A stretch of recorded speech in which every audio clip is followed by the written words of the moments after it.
So it seems that the whole of Scotland will have smart meters by 2020. I was hearing this week how it could potentially change the behaviour of consumers. So when you know how much energy that you're using and how much you can afford, then you can change the way that you use energy. Interestingly, it will not be done geographically, but it'll be rolled out by supplier. So I'm certainly going to try to find out whether my supplier is going to be offering a smart meter.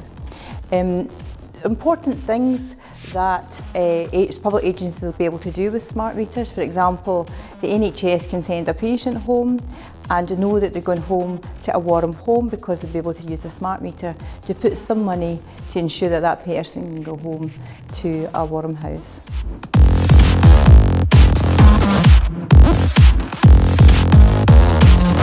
I've been campaigning for more families to get the benefit of free school meals. So I've been asking John Swinney some written questions to get some information back. And what I got back in an answer recently was that there are two criteria for free school meals.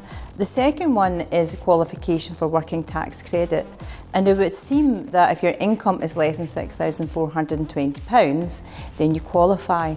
And that amount has not been changed since 2009, or so it would seem.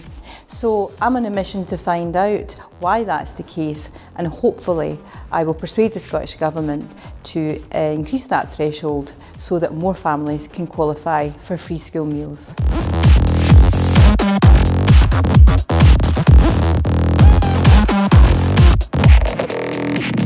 I took part in a demonstration outside the Scottish Parliament with Women Against State Pension Inequality, WASPI for short.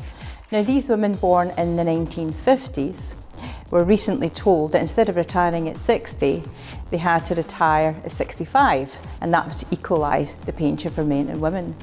But since they were given no notice of that, they were not given a chance to make alternative arrangements for that gap in their pension.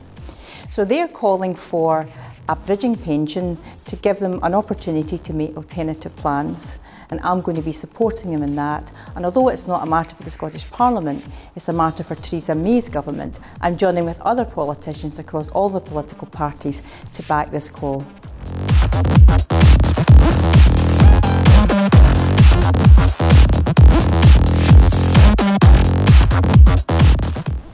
So every party in the Scottish Parliament gets an opportunity to choose the subject for debate. So Labour chose our National Health Service, which we believe is in crisis.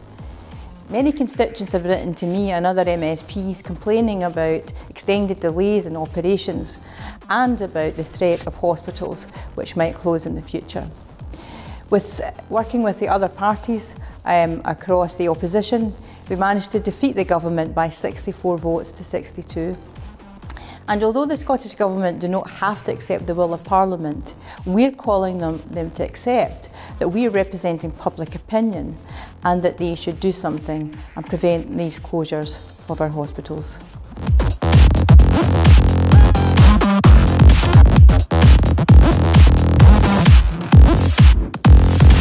I recently paid a visit to John Paul Academy in Glasgow. This was on the recommendation of Maureen McKenna, who is head of Glasgow's Education Service. Now, I've been pursuing the issue of children who don't get private tuition to support their studies. And John Paul Academy is a good example of a school who gives that kind of support to their pupils. Now, you're half as likely to get a qualification such as a higher if you live in a deprived area. So getting supported study is really important. Now, recently when I wrote to John Swinney about this, he wrote back to me with an answer that said that there was an education attainment fund in which schools like John Paul Academy can make a bid for if they had an idea that could support pupils when they're studying. So one of the issues for pupils who live in deprived areas is that they can't come to the school at weekends or after hours, so they might not be able to afford the bus fare.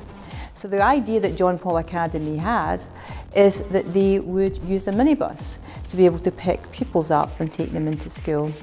So I hope they're going to be successful in this bid, because it makes sense to me. Practical suggestions like that can ensure that pupils can get to school so they can get the benefit of the supported study that's provided for them.